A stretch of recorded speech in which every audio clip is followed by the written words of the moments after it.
Dark Magician is back at full power. We are finally free from the ban list. No cards from this deck are restricted in any kind of way anymore. We're able to run it at full power once again. We'll of course go through the deck list first, then we'll go over the game replays, talk about combos, how to play with the deck, tips to play against it, all kinds of stuff like that. So starting out with our deck, we have a Trick up the sleeve as our skill. This is going to let us open up with a Dark Magician in our opening hand. Well, it technically says you can open up with any level 7 higher Dark Monster in your hand, guaranteed to have one of them, but we only run one in our deck and it's our DM, so you're going to get that. You can't special summon turn 1 with this skill, but that's not a problem because there's only one monster in our deck that special summons on turn 1, and you don't really need to summon it because we're going to have a Dark Magician in our opening hand anyway, so you don't need to search it out turn 1 with the Illusion Magician. So, of course, the Dark Magician is 1/3 of our combo. We also need the Circle and a way to summon it from our hand via one of the 2 trap cards, and getting it with our skill just makes it so much easier to be able to get this consistently every game. You need a copy of Circle, as I mentioned. You can search it off the Magician's Rod, which we now have 3 copies of. Rod will search out Circle. Circle looks at the top 3 cards of your deck. Ideally, you'll get one of the trap cards in there. Hopefully in Navigation, you can add that to your hand. And then, of course, Navigation summons Dark Magician from your hand. You bring out the Illusion Magician from your deck. Searching your deck for the second Dark Magician. Circle banishes a card on your opponent's side of the board. Great combo that we have here. Extremely consistent to get it out as well, now that we have the 3 Rod and our skill to go along with it. We do also have the other trap card in our deck too, which can special summon from our hand, the Eternal Soul. Also able to bring monsters back from our graveyard to the Dark Magician. It's really helpful now with the link monsters that we've gotten over the past couple years too. We can link off our Dark Magician, send them to the graveyard, bring them right back to the field with Eternal Soul, and banish another card with the Circle during our turn. So really neat tricks that we can do now that we have link monsters added into the game also.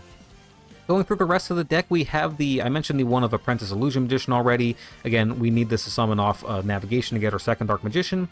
We also have one of Kaiku in here. This is just another great card that we can summon off the Magician Navigation. Able to stop our opponents from banishing from the graveyard, rip stuff out of the graveyard as well. Totally shuts down certain decks that are really graveyard reliant, so a great card to have in this list as well. Definitely would highly recommend running a Kaiku in here if you have him. Other than that, it's just the back row cards. We have 3 Book of Moon, 1 Lost One, and 1 Ice Dragon's Prison. You can run whatever back row cards you want in addition to these. You could also run like a copy of like Dark Magic Attack or Thousand Knives if you want to. You can search those out with Eternal Soul. I opted to just go with the other protection for going first, just so usually your turn 1 board is going to be Circle with either the Navigation or the Soul set, along with another back row card to protect yourself. And that's just your standard turn 1 play, which is a pretty good board to have to try to stop your opponent's combos. Going into the extra deck, I mentioned the M-Duck and the Wee Witch Apprentice, or at least I pointed them out earlier. These are the 2 link monsters that you're going to, and really the 2 monsters in your entire extra deck that you're going to use the most often. Most of your extra deck, you really don't need it too often. In fact, the only ones I used the entire time I was playing with this deck was the M-Duck, the Wee Witch, and the Big Eye. I don't think I even used the Nightmare monsters at all, but so those, I think, are the 3 most important ones to have. Again, you need these to link off with your Dark Magician monsters, get them in the graveyard so you can bring them back with the Eternal Soul. And then you need some kind of a rank 7 to deal with your opponent's threats. Sometimes the 1 banish from the Circle is just not enough, and you don't have any other back row cards to deal with your opponent's threats, and you need to bring out 2 Dark Magician, go into a rank 7 to deal with a threat. You'll see that with the Big Eye at some point, so when we get to the replays, I definitely think Big Eye is the best one to go with because it does get around certain things that like can't be destroyed or whatnot. You can just take the monster for yourself and beat your opponent to death with it. So, but again, beyond that, I didn't use the other extra deck monsters in here. They could still be useful. Artemis can be can be summoned with Magician's Rod, and then you can send it away and get Rod back to hand and get its effect again. Nightmares are just good generic monsters. We have the one of Dracosac and Dark Armed in here. Again, didn't use them, but still nice cards to have in case the situation ever does come up. But let's go ahead and jump right into the replays. Alright, now we did hit King of Games with this deck. I did forget to mention that in the deck list introduction, but yeah, we did hit King of Games with this deck. Pretty easy to do so. It is a really strong deck. So we'll start out with our combo. No Magician's Rod, but we have the Circle anyway. So activate Circle. We look at the top 3 cards of our deck and add a Dark Magician card to our hand among them. We didn't get one, but that's okay because we have the Navigation and Dark Magician in our hand anyways, plus an additional back row. We'll go ahead and set them in pass. And this is what I was talking about your turn 1 play. Circle, Navigation, and another trap card set. This is your standard opening. Sometimes you'll have Rod on the board if you used it first to search out, but not here, and that's just totally okay in this situation. So, playing against an Evil Hero deck, he's able to use Stratos, getting his gold to hand, or using a skill to get stuff in the graveyard for Dark Calling. Really cool skill that's able to set that up just immediately. not requiring your deck to go through any extra steps. You can just use the skill to dump everything to your graveyard, and you get a neat summon animation out of it. Maybe we'll do an evil hero deck at some point going forward. Let me know in the comment section if you guys would like to see that. So he summons the 3500 attack point Malicious Fiend, and he has a Super Poly now in his hand. That is not good. So fortunately though, if he did set it here, he won't be able to use it. We'll go ahead and use our navigation when he goes to battle phase. Summon our Dark Magician here. Since we're using Arcana with the red Dark Magician, we get the cool summon animation. We'll summon our Magician to the board. Use the navigation to summon out the Apprentice Illusion Magician from the deck. That's going to trigger Circle to banish a card on our opponent's side of the field. And we're going to trigger the Apprentice Illusion Magician's effect to search our deck for the second copy of the Dark Magician. And you can see we're just really set up now to already go through with our combo again, right? We have another circle to search for another trap card. We're just really in a good spot here. But our opponent does have the Super Poly still in his hand. He didn't set it, so he's able to fusion off with our Dark Magician and stop us from banishing. He summons out the Malicious Bane, which is a little bit frustrating, but we do have the Lost Wind set. We're able to use it during damage calculation here to try to shrink his monster's attack points and prevent us from dying from the various effects that he has here. So we're going to go ahead and then be able to follow up with our next turn, activate the circle, search our deck for another card that can summon Dark Magician from our hand, set our back row. Our opponent's able to go for another like Miracle Fusion play here, or Dark Calling here. It's a Miracle Fusion-like play, right? But he doesn't have any way to stop this second combo, so our opponent's just going to go ahead and scoop it up, knowing that he has no way to get by our second banish here. Alright, now this was against an Elemental Hero deck, another pretty popular deck post-Banlist, now that they have 3 copies of Liquid Soldier available to them. Speaking of Liquid Soldier, our opponent's going to search for one. We don't have our combos turn 1, so we just set a couple back row on past. We can summon a Dark Magician from our hand with the Eternal Soul, but it's not exactly going to do anything without the circle to banish a card on our opponent's side of the field. So we just set 2 in pass, let our opponent summon out monsters. The Neos Knight doesn't deal any damage, so he goes to battle phase, and we know all he's going to be able to do is just hit us with 18 with Stratos, so that's okay. We'll take the 18, we'll activate our Circle, Circle gets us a Soul to hand, and now we're going to activate our Eternal Soul that's already set to summon the Dark Magician. We can banish a card on our opponent's side of the field. We'll then go ahead and summon the Apprentice Illusion Magician, searching for our second copy of Dark Magician, swing over our opponent's side of the board, and we're in a good spot here against Elemental Hero. He does have the Liquid Soldier here. He is running the Favorite Duel skill, so activates Favorite Duel, he's going to get a Miracle Fusion in hand. He uses the Liquid Soldier on his field, so he gets that draw 2, discard 1 effect, and goes for another Neos Knight. Now we do have the Book of Moon to shut this down, so we better have some other play to follow up with, which he does. So Neos Fusion, bring out the Brave Neos. We'll go ahead and Book of Moon 1 monster, use our Soul to summon the second Dark Magician from our hand, banish another card from his side of the field. He does clean out our board here. See, this is what I'm talking about with Eternal Soul. If this thing gets popped, you lose out in your entire field. It can be really devastating. So, and we've lost out on both of our Eternal Souls, so we don't have a way to bring back our Dark Magician at this point. So, tough position to be in right here. We're just going to search for Magician's Navigation, and if our opponent has any kind of combo, we're in a really tough spot. And he does in fact have it. And this is a good thing to point out, is that once you lose like your second board like this, you're in a really bad spot, and you're probably going to lose the game at that point. Yeah, but that is definitely something to be worried about with this deck, is that if you go through your first combo plays with Dark Magician and then you go through your second one and you still haven't won the game, you're going to be in a really tough spot, because you really don't have like a third time you can summon Dark Magician from your hand. You have to bring it back from the graveyard with the Eternal Soul, which we obviously did not have there. So another game where we don't have our combo, we just set 2 back row cards, a Book of Moon along with the Navigation. Playing against Luna Lights. Now, we don't summon a lot of monsters from our extra deck, so that is the one good thing. We're not going to give him the additional boost to the to his skill. Yeah, not to his skill, to his fusion card, Luna Light Fusion. Let you send a monster from your extra deck or deck to the graveyard. He won't be able to get that because we're not going to be summoning things from our extra deck. So he's going to go ahead and summon a Utopia the Lightning, a card that can easily go up to 5,000 attack points. It can be a little bit difficult to deal with, especially because we don't have a circle here to take it out. So, but he doesn't have any back row set. So what we're going to go ahead and do is we're going to activate the Navigation. We're going to use it to bring out our Dark Magician from our hand and one from the deck. And now we're going to go for Big Eye. And we're just going to take that big old monster that goes up to 5,000 attack points. So this is huge, because if he summons a Lunalight monster, we can potentially use Utopia the Lightning to take it out, given its gigantic attack points. But also, we have the Ice Dragon's Prison set here. We were fortunate enough to top deck into it. And this is one of the only ways that can deal with that annoying Lunalight monster that says you can't target this card, you can't destroy this card. Ice Dragon's Prison is one of the only cards that can deal with it in the game that's like really generic. And fortunately, we have it. So we feel like we're in a really good position here against Lunalights, that if he does have a way to get that out, we're going to be able to stop it. He summons some other monster that I haven't seen very often in Lunalights, and it doesn't matter anyways, because we have the Ice Dragon's Prison to deal with it. We get the win versus Lunalight.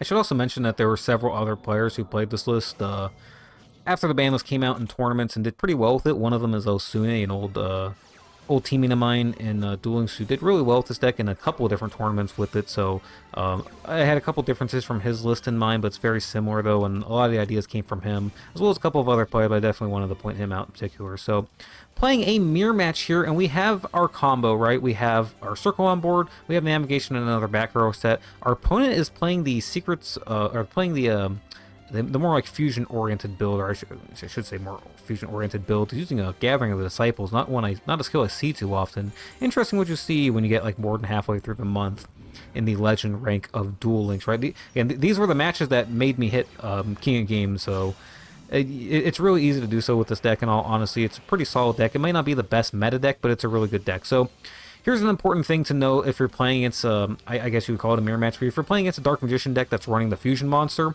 when he activates the spell card, I'm going to chain my Magician's Navigation and summon the Dark Magician from my hand, so that as soon as his monster hits the board, mine hits the board at the same time, and I activate the circle effect is going to be able to activate at that point to banish his monster and get rid of it immediately from the field, so that he can't like get the draw off the navigation, right? Because if we waited till his monster hit the board and then we activated navigation, he's going to get the draw off of the Dark Magicians first before we're able to actually banish it with circle. So by doing it this way, we're going to be able to banish his monster and prevent him from getting the draw off of it. So we'll go ahead and do that. We'll banish his monster, plus we get the search from the Illusion Magician, so we have the other Dark Magician in our hand.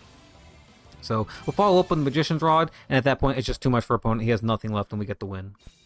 Alright, next up we have a couple of, I guess you could say, bricks from us and our opponent.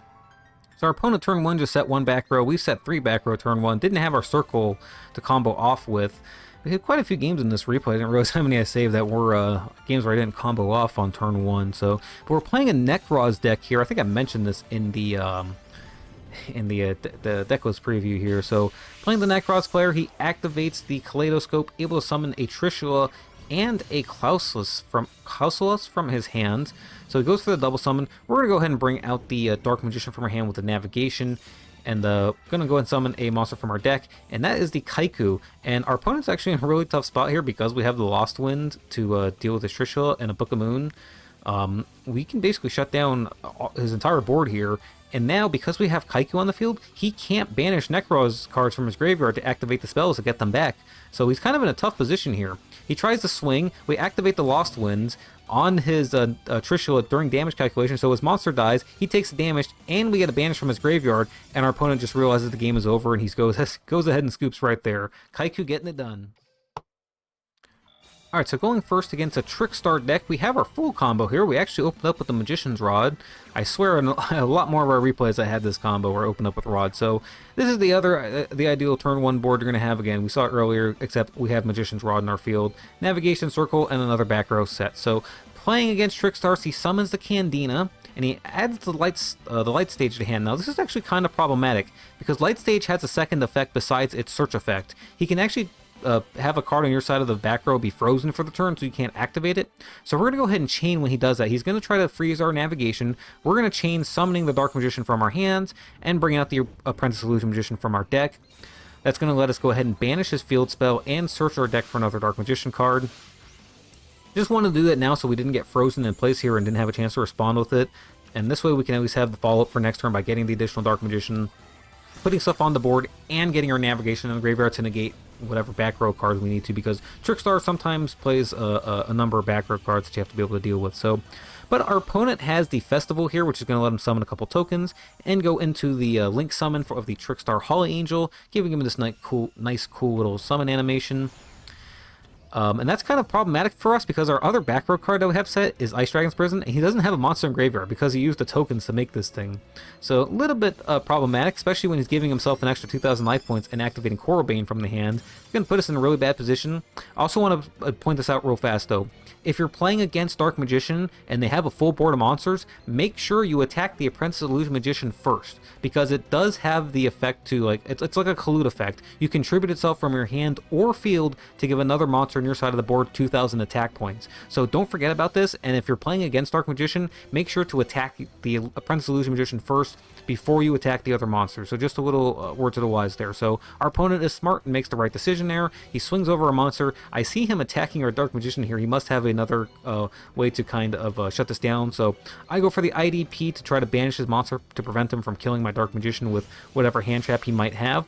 Of course, it doesn't matter. He has the White Princess. He'll use the Lycoris to bounce his monster back to hand, swing over our DM, leaving us in a tough position, but he doesn't have any back row here, and we're in a good spot because we have Soul and Dark Magician in our hand to be able to combo off next turn with the circle on the field still. So running low on life points, he's got us down to 800 off of all the burns here. We'll just crash and clean out the board and set up for the next turn. Remember though, we have the navigation and graveyard to negate a back row effect, so would have been nice to negate this festival here with it if we had summoned the Dark Magician beforehand, but since we didn't, we'll go ahead and do that now. So we'll navigation, summon Dark Magician, summon Kaiku, use the circle to banish his Link monster. He's going to go for Dark Hole, and we're going to use up that navigation to negate that. So good thing maybe that we saved the navigation for the Dark Hole, especially now that we have the second one in graveyard to negate yet another back row effect that he has. Plus we have Eternal Soul to protect our monsters as well. So we get the Magician's Draw. It's going to let us search Art Deck, and we're doing really good here, in a really good spot. We'll go ahead and go for the Link Summon.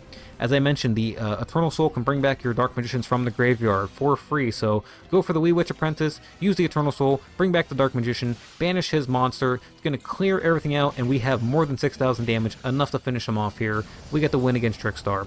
And that's the last replay for this video. So if you guys liked the video, do be sure to like and subscribe. It does help out the channel. Thank you so much for the support. I really do appreciate it, and you guys have a wonderful rest of the day.